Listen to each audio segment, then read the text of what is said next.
Bom dia, irmãos. Bom, estamos falando de algumas parábolas, né? São 7 que nós escolhemos e nós daremos sequência hoje. O pastor Edgar, para quem não sabe, está de férias, né? Aproveitando suas férias aí, que Deus esteja abençoando esse tempo dele, revigorando as forças aí. E hoje vamos falar desse trecho de Mateus, a parábola dos trabalhadores da vinha, só encontrado nesse texto, essa parábola. Bom, e de uma forma geral, eu peguei essa citação aí, a respeito do que é uma parábola. Talvez você não tenha acompanhado na semana passada, o Rogério já trouxe essa descrição para nós, pormenores, mas eu, repetindo aqui o conceito, né, que parábola é um tipo de linguagem figurada, se fazem comparações, mas em vez de usar uma só palavra ou uma expressão para comparação ou para analogia, a parábola ela vai fazer uma ampla analogia em forma de história. Uma parábola é uma história baseada em fatos do cotidiano com o objetivo de ilustrar ou aclarar uma verdade. Ok? Então ela vai trazer aí essa comparação, essa analogia em forma de história para ilustrar ou trazer clareza para uma verdade. Com fatos do cotidiano. Muito bem. Então, quando nós olhamos para essa parábola, geralmente a parábola ela vai responder uma questão. A parábola vem à tona, chega na cena para responder um questionamento, uma pergunta, geralmente, ou, enfim. E não é diferente com essa parábola. Eu queria observar com vocês o contexto, porque, obviamente, os capítulos estão divididinhos ali, mas o evangelho é um só. Nós é que depois colocamos as divisões de capítulo e versículo para facilitar a procura, a busca. E os subtítulos também, na sua Bíblia, não são inspirados, tá bom? É apenas o texto corrido. Então, existe um contexto aí. E se vocês observarem, esse capítulo 19, a partir do 16, vai falar daquele episódio onde Jesus encontra com um jovem rico. E esse jovem, então, já no verso 16, ele vai apontar para algo muito interessante que Jesus vai corrigir esse pensamento, não só aqui, mas especialmente aqui nessa parábola. Ele vai perguntar o seguinte: Mestre, que farei de bom para ter a vida eterna? Você percebe o foco do menino aqui? Que farei de bom? E essa é uma pergunta que muita gente está fazendo hoje.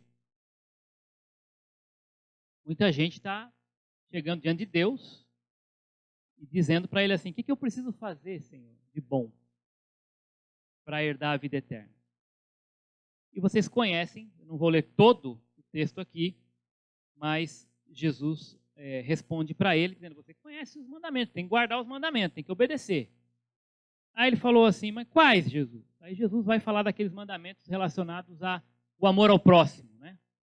Ele vai falar: não matarás, não adulterarás, não furtarás, não darás falso testemunho, honra teu pai e tua mãe. Resumindo, amarás o teu próximo, como a ti mesmo. Ah, beleza. No 20 o jovem diz: tenho obedecido tudo isso, e o que ainda me falta? Tem obedecido mesmo? Então tá bom, vamos ver se você está obedecendo mesmo, amar o próximo. Vai lá, você quer ser perfeito, vende tudo que você tem, dá para os pobres, e aí você vai ter um tesouro no céu, depois vem e me segue. E aí o texto vai dizer que, ouvindo essas palavras, ele se retira porque ele possuía muitos bens. E aí Jesus vai se dirigir aos seus discípulos e vai dizer: olha, em verdade eu vos digo, isso no verso 23, que um rico dificilmente vai entrar no reino dos céus. E aí os discípulos, quando escutam isso, porque era muito comum na época esse conceito de que para você ir para o céu, para você ter a vida eterna, você precisava fazer alguma coisa ou ter dinheiro, ter riqueza. Porque a riqueza ela era sinônimo de alguém abençoado por Deus.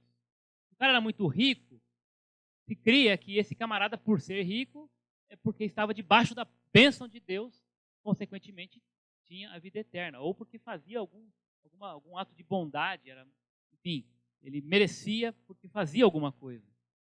Quando os discípulos escutam Jesus dizer que esse camarada, por ser rico, né, ele é muito difícil o rico entrar no reino dos céus e tudo mais, depois de ouvir essa história, eles vão dizer o seguinte, ficaram admirados, e aí eles vão concluir com a pergunta, quem então pode ser salvo? Olha aí os discípulos, hein? Quem então pode ser? Se é desse jeito aí, quem que passa no crivo? E Jesus vai responder para eles, realmente, isso é impossível para os homens. E Jesus quer bater firme nesse conceito. A salvação para o homem, por mérito humano, é impossível. Mas para Deus, tudo é possível.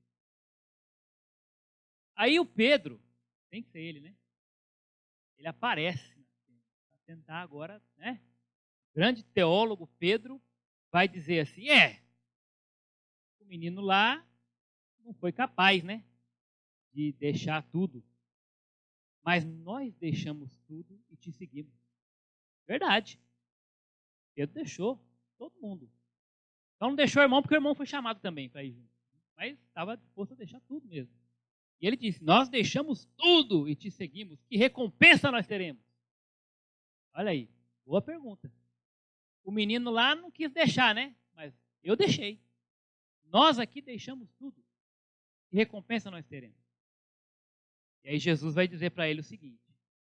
E aí presta atenção nesses versículos finais, que vai abraçar essa parábola dentro desse contexto aí. Jesus então lhe disse no verso 28, em verdade digo a vós que me seguistes, que na regeneração, quando o Filho do Homem se assentar em seu trono glorioso, vós também vos assentareis em 12 tronos para julgar as 12 tribos de Israel. Uau! Olha aí, tem recompensa, Pedro. Você aí que deixou,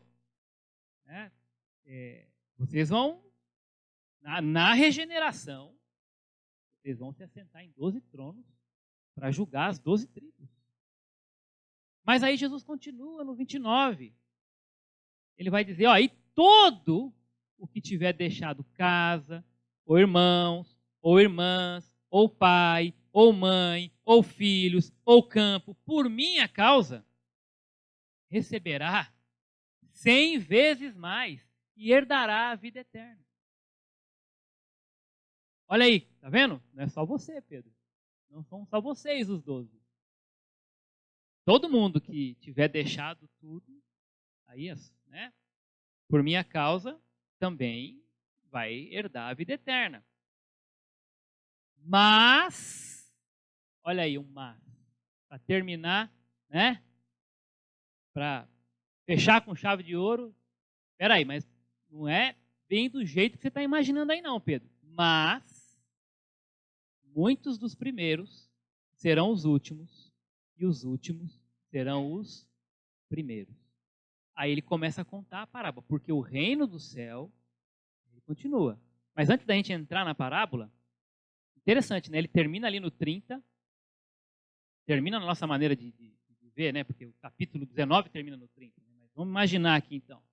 Ele termina dizendo, mas os primeiros serão os últimos serão os primeiros. Como é que termina essa parábola no verso 16, lá no 16? Como é que termina essa parábola? No 16. 20 e 16. Mas os últimos serão os primeiros e os primeiros serão... Percebe a conexão? O contexto se conectando, tendo uma lógica. Tem uma inversão, né? No 30, ele fala, os primeiros serão os últimos serão os primeiros. No 16, ele inverte. Os últimos serão os primeiros serão os últimos. Quem vai ser primeiro e último aqui? E aí vocês vão perceber que a ideia aqui não é... como é que eu vou... A palavrinha que eu até anotei aqui, né? Não é de inversão de valor. Ele não está propondo uma inversão de valor. Quando ele diz, os últimos serão os primeiros e os primeiros serão os últimos. O que ele está dizendo aqui, o que ele vai propor aqui, que Pedro talvez não entendesse até então, é uma equiparação de valor. É como se ele dissesse assim, os últimos são iguais aos primeiros. E os primeiros são iguais aos últimos. Os primeiros têm o mesmo valor dos últimos. e os últimos têm o mesmo valor dos primeiros no reino dos céus. No reino de Deus é assim. Isso não é assim no reino dos homens, mas no reino de Deus é assim. Por quê? Porque o reino dos céus é semelhante a um homem, e ele vai começar a contar, acompanhe comigo aí, proprietário que saiu de madrugada para contratar trabalhadores para sua vinha e ajustou com os trabalhadores o salário de 1 denário por dia. Denário, uma moeda de prata, era meio que tabelado o negócio, né? O salário, o pagamento por um dia de trabalho era pago nessa moeda chamada denário. Então, um dia de trabalho era pago 1 denário. Então ele ajustou com esses trabalhadores por um dia o denário e mandou-os para a sua vinha. Cerca da hora terceira, e aí depois nós vamos explicar melhor isso aí, saiu e viu que estavam outros ociosos na praça e disse-lhes: ide também vós para a vinha e dar-vos-ei o que for justo. E eles foram. Você percebe que com a galera ali da primeira hora ali, ele fez um contrato, né? Eles vão trabalhar um dia e vão receber 1 denário. O pessoal que veio depois, ali, 3 horas depois, ele não fez um contrato. Ele falou o quê? Vocês vão lá e eu vou pagar para vocês o que for justo. Mas não falou quanto. Tá? Outra vez ele saiu. E outra coisa interessante isso, né? Porque o próprio, isso não era comum. Um proprietário de vinha, ele tinha administradores, ele tinha outros, vamos dizer assim, funcionários, né? Alguém competente, comissionado por ele para ir fazer esse contrato. Sabe? Porque era muito comum. Existiam dois. Existia aquele trabalho mais carteira assinada, né? Como o nosso, recebe todo mês tal. Mas tinha esse tipo de trabalho que eles vão chamar de jornaleiro. Mas não é que vende jornal, é que faz um trabalho por jornada. Tá? Então, esses camaradas, especialmente nessa época da vinha, né, da colheita, isso alguns vão dizer que era mais ou menos no mês de setembro, e era um dos meses mais quentes do ano, quando se colhia na vinha. Então, essa turma ia toda para uma praça. Esses camaradas que não tinham trabalho fixo, eles iam para uma praça. E ali eles ficavam esperando que um senhor de vinha, um patrão, alguém que pudesse lhe oferecer um trabalho por um dia, para que eles pudessem levar o seu sustento para casa. Os filhos estavam lá precisando de alimento. Então era muito importante para eles conseguirem um trabalho naquele dia. Então eles iam, muitos deles, né, iam bem cedinho para terem talvez ali a esperança, o privilégio de serem contratados. Agora aqui, verso 5, ele vai, o próprio proprietário, ele está indo, não está mandando ninguém não, ele está indo, ele em pessoa. É importante isso também, porque nós vamos perceber que esse proprietário aqui na parábola representa a figura do próprio Senhor, do nosso Deus. E ele vai então contratar esse pessoal, ele chega lá na hora sexta e também na hora nona. Olha que interessante isso. Trocando em miúdos, é como se o trabalho começasse às 6 da manhã, a hora terceira você joga mais 3, 9 da manhã, né? A hora sexta você joga mais 3, meio-dia, a hora nona você joga mais 3, 3 da tarde, e aí você vai ver que depois tem a hora 1/10, 5 da tarde, porque trabalhava de 6 a 6. Né?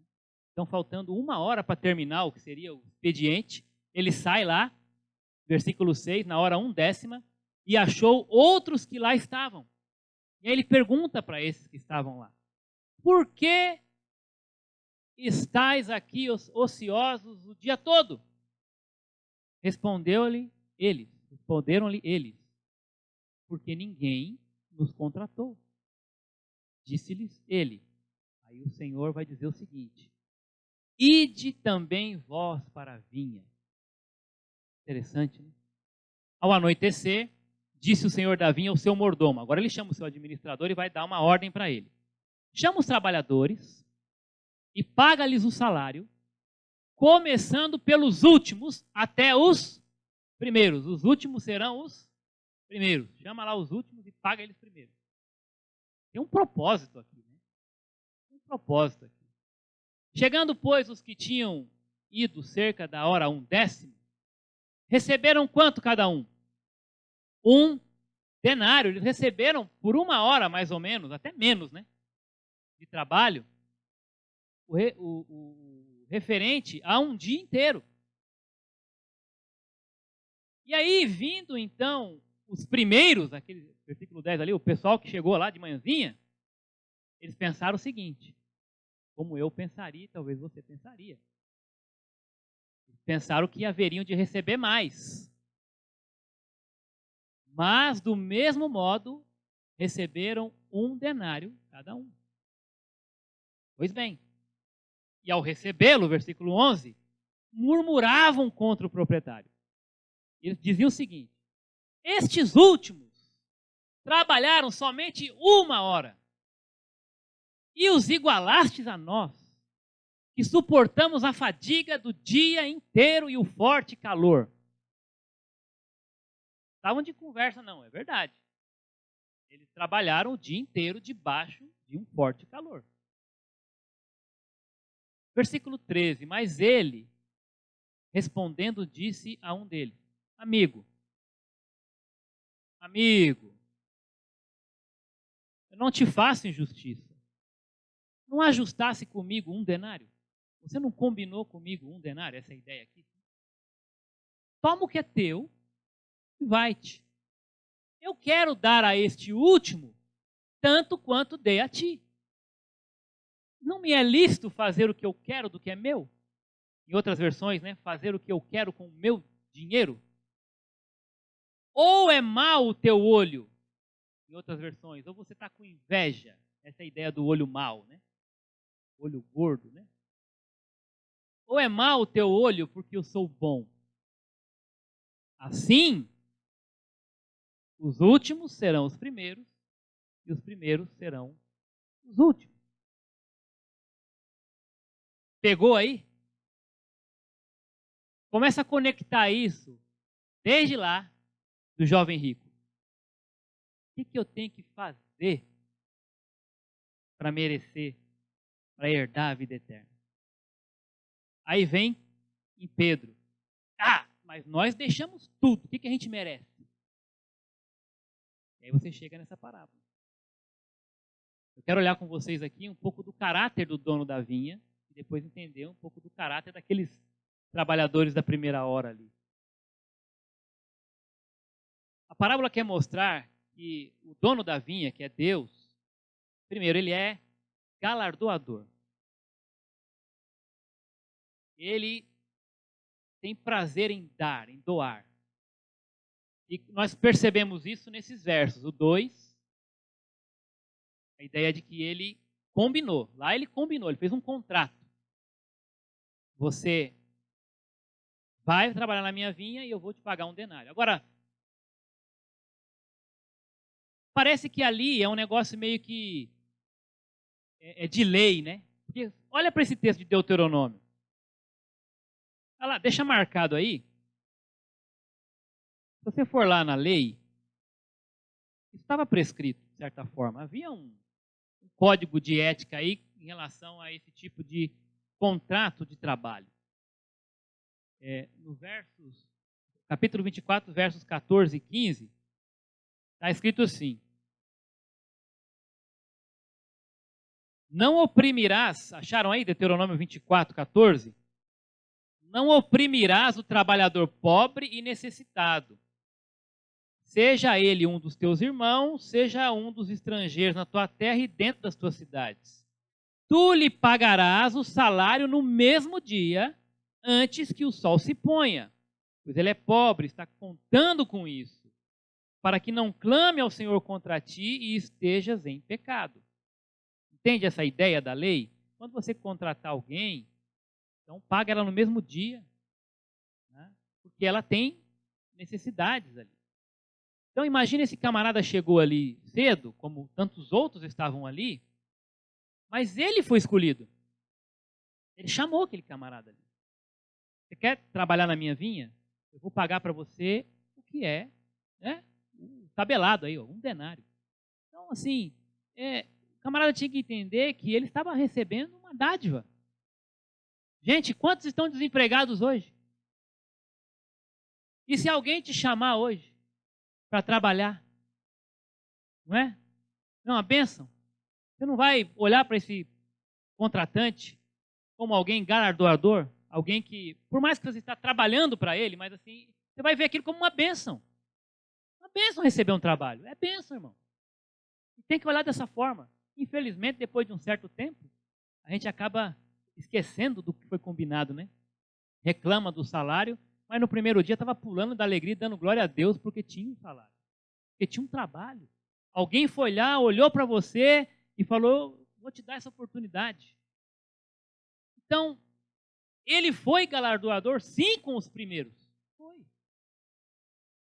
Eles poderiam não ter sido chamados, não é? Mas eles foram. Aí depois, ele vai, nos versos 4, 5 e 7, nas horas seguintes, né? Chamando outros, ele vai dizer, vai lá você também, vai lá você também, vai você também. E eu vou dar para você o que for justo. E o da última hora ele falou assim, você está aqui até agora, vai lá. Vai lá. Imagina o camarada, né? Às 5 da tarde. Tipo, ele me chamou? Ele quer que eu vá? Tá. Depois nós vamos entrar nessa questão do que esses caras estavam fazendo ali às 5 da tarde, né? Porque é um conceito também que muitos veem, talvez pensem que os caras são desocupados, né? Não é verdade. Se você olhar para o verso 19, dentro do próprio contexto ali, verso 29, olha só o caráter galardoador. Todo aquele que tiver deixado casa, irmão, irmã, pai e campo, por minha causa, receberá 100 vezes mais. Ou seja, Deus tem prazer em doar.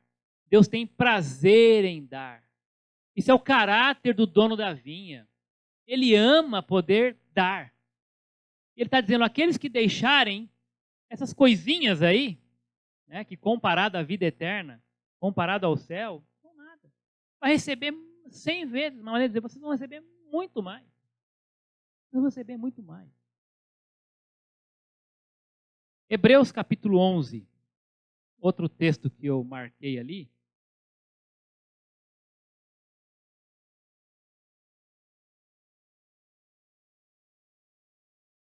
Versículo 6.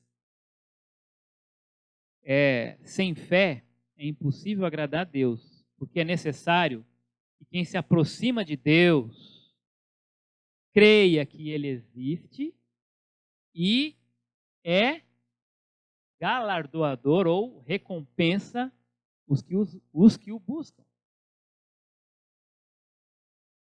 Eles sabiam que aquele dono da vinha, ele era um homem generoso.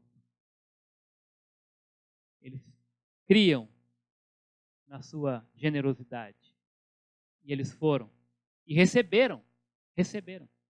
Receberam aqueles com quem foi feito um contrato, um combinado. E receberam também, de maneira muito generosa, aqueles que foram esperando a execução da justiça. E aqueles que foram sem saber o que ia acontecer, mas sabiam que aquele dono da vinha era um bom patrão. Outro aspecto aí do caráter desse dono da vinha é que ele é soberano. Isso é muito claro nessa parábola, é muito claro nesse contexto, tanto no anterior quanto nos versos que seguem, no próximo capítulo também, que vão mostrar que Deus é Deus, e ponto final. É Ele quem manda, é Ele quem decide. Tudo é dele, tudo é por Ele e para Ele.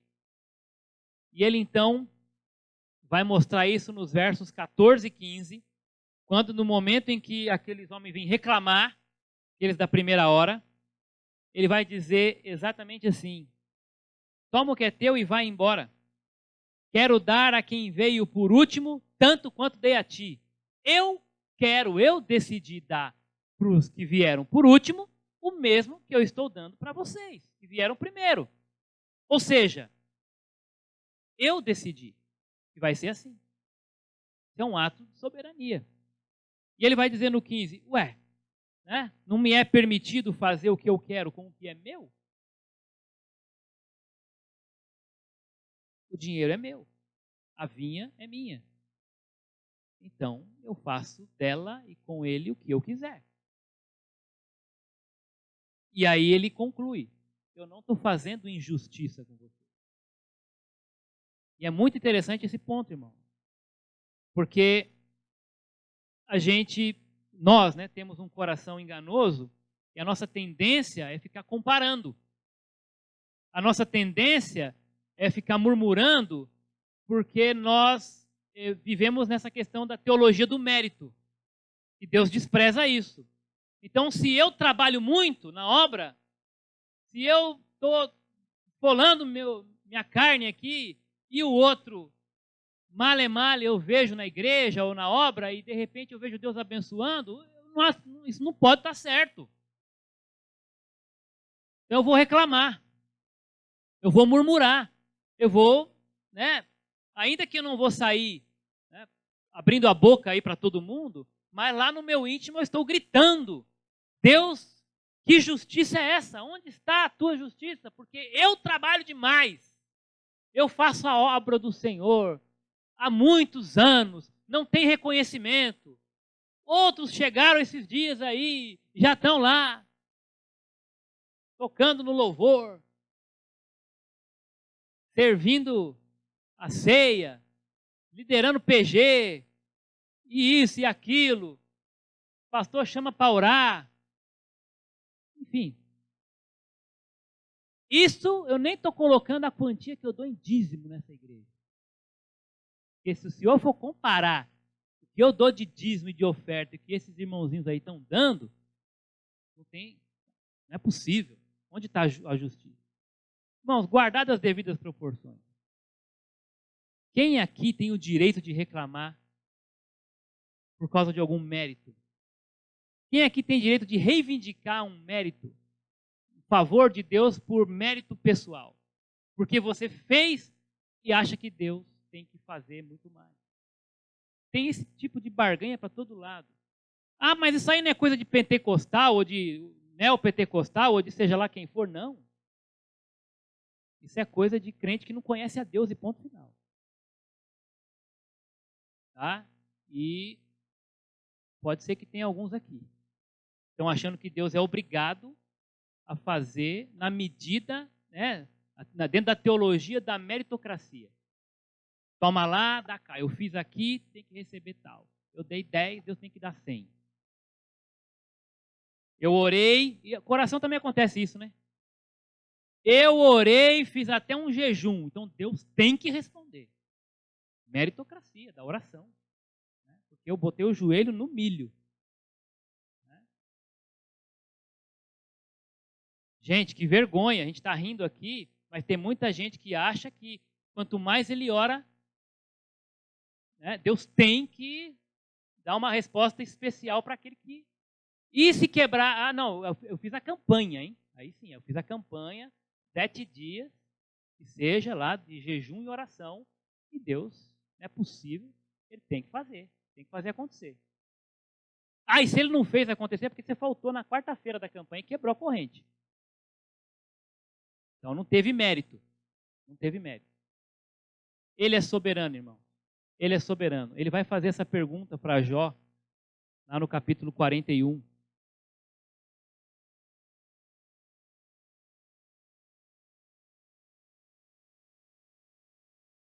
Capítulo 41 de Jó,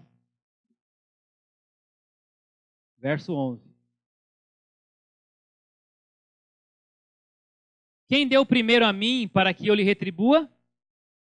Tudo o que existe debaixo do céu é meu.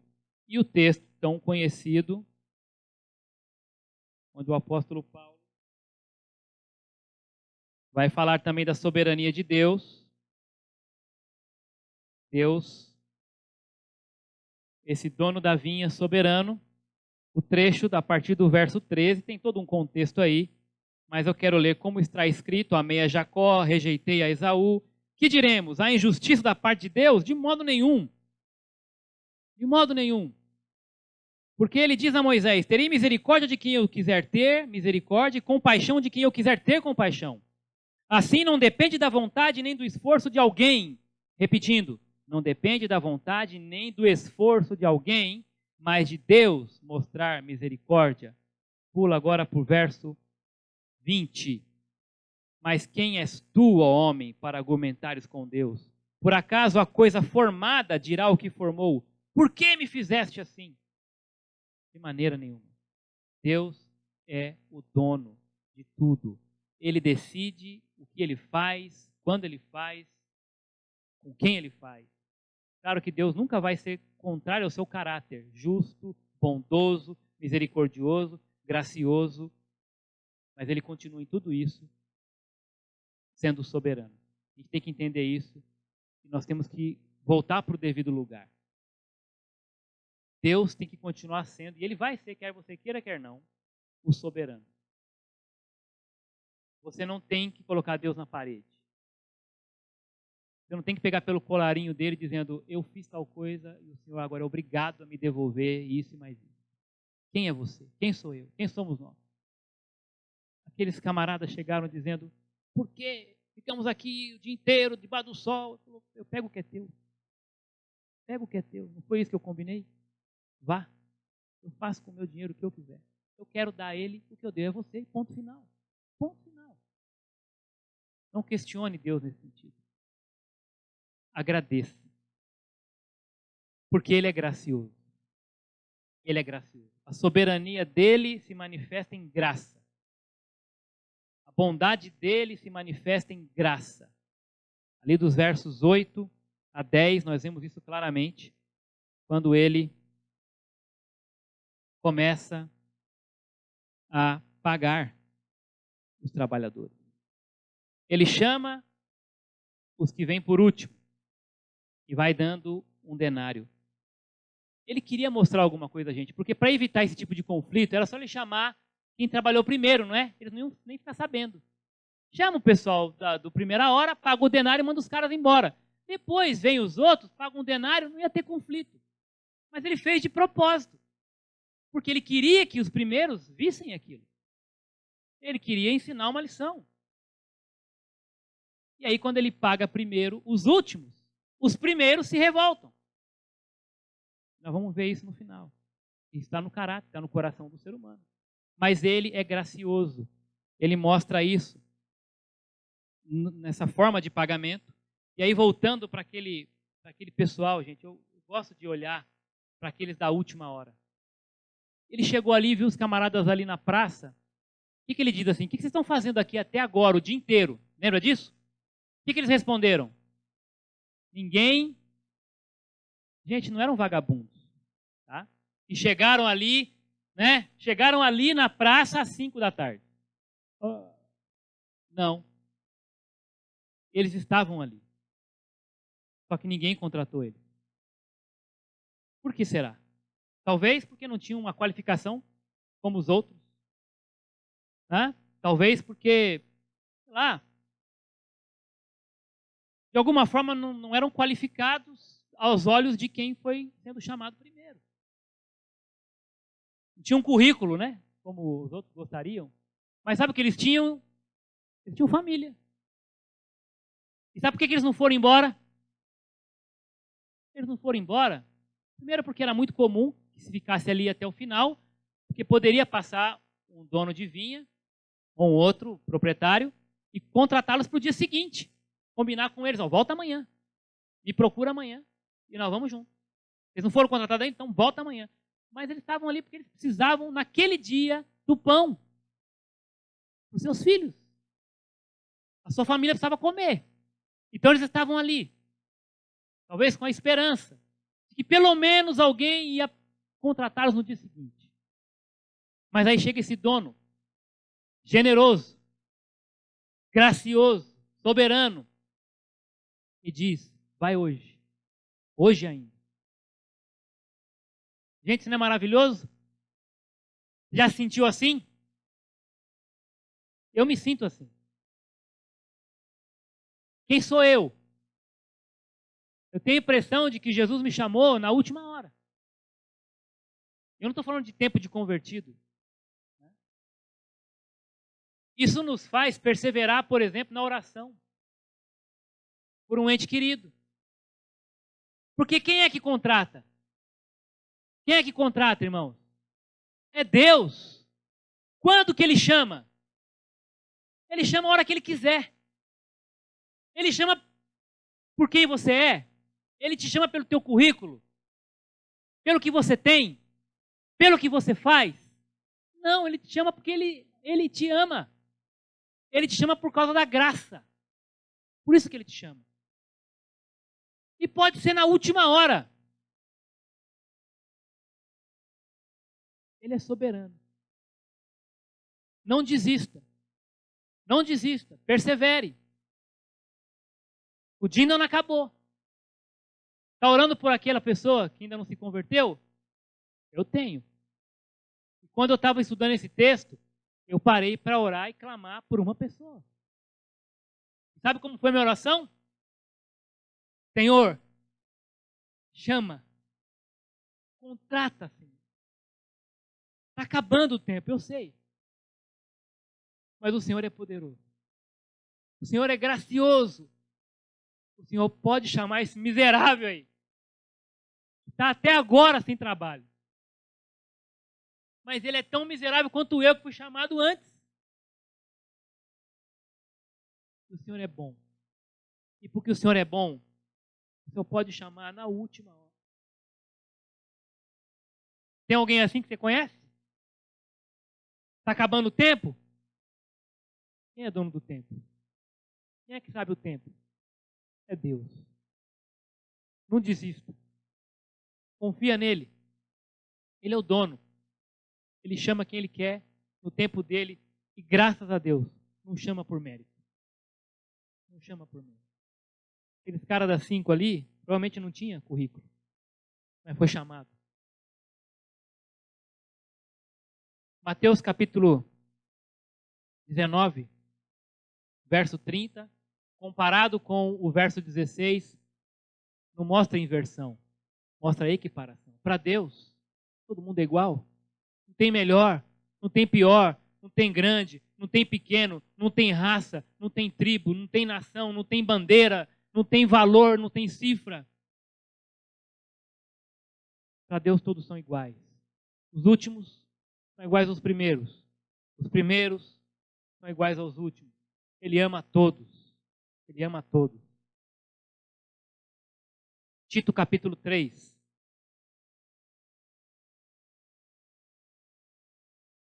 Tito capítulo 3, dos versos 4 a 7. Mas quando apareceu a bondade de nosso Deus, nosso Salvador, e o seu amor para com os homens. Olha o verso 5. Não por méritos de atos de justiça que houvéssemos praticados, mas segundo a sua misericórdia, ele nos salvou mediante o lavar da regeneração e da renovação realizadas pelo Espírito Santo, que derramou amplamente sobre nós por Jesus Cristo, nosso Salvador. Para quê? Justificados pela sua graça, não por mérito. Pela sua graça, fôssemos feitos herdeiros segundo a esperança da vida eterna. Esse é o dono da vinha. Esse é o nosso Deus. Em comparação com os trabalhadores da primeira hora, homens como eu, como você, com coração corrupto, enganoso, eles foram ignorantes porque não conheciam o caráter desse Deus soberano, que é dono de tudo. Eles foram ingratos porque, mesmo sendo os primeiros e trabalhando o dia todo debaixo do sol, eles foram contratados, eles receberam uma dádiva, eles levaram o pão para casa naquele dia por causa daquele dono da vinha. Seja grato. Seja grato. Não fique comparando com outros. Não fique colocando a teologia do mérito, porque essa não é a teologia do reino. Não é assim. E não seja invejoso. Se Deus está dando mais para outro, louve a Deus por ele. Agradeça ao Senhor. Seja contente com o que você tem. Não fique invejando do outro.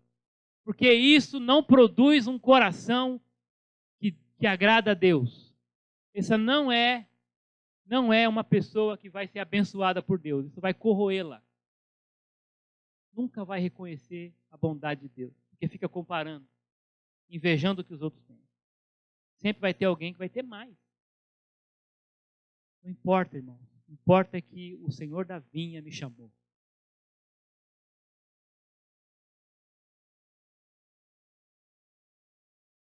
Lições sobre a graça de Deus. A graça de Deus oferece muitas oportunidades. Todo dia é dia de uma nova oportunidade que Deus está te dando para voltar. Por exemplo, para a sua graça. Para voltar a viver debaixo da graça. A depender da graça dele. A graça de Deus aceita os melhores e também os piores. Na verdade, para Deus não tem isso. A graça de Deus aceita todos, indiscriminadamente. A graça de Deus é motivada pelo amor de Deus e não pelos méritos humanos. E glória a Deus por isso. Não por obras, não por atos meritórios, mas pela sua graça. Pela sua graça. O proprietário, isso é impressionante, estava mais preocupado com os trabalhadores do que com a sua própria vida. Se esse versículo fosse usado para uma palestra de empreendimento, né, como ter sucesso na sua empresa, seria falência. Porque o cara contratar a gente faltando 1 hora e pagar o mesmo que o cara das 6 da manhã, não é palestra para empreendedor. Mas Deus não está preocupado com isso, não. Ele está preocupado com gente, não com quantia. Não com negócio, com vidas. Vidas. Vidas que o mundo está dizendo, isso não serve mais para nada. Deus está dizendo, vem. Vem. O que para o homem é impossível, para Deus tudo é possível.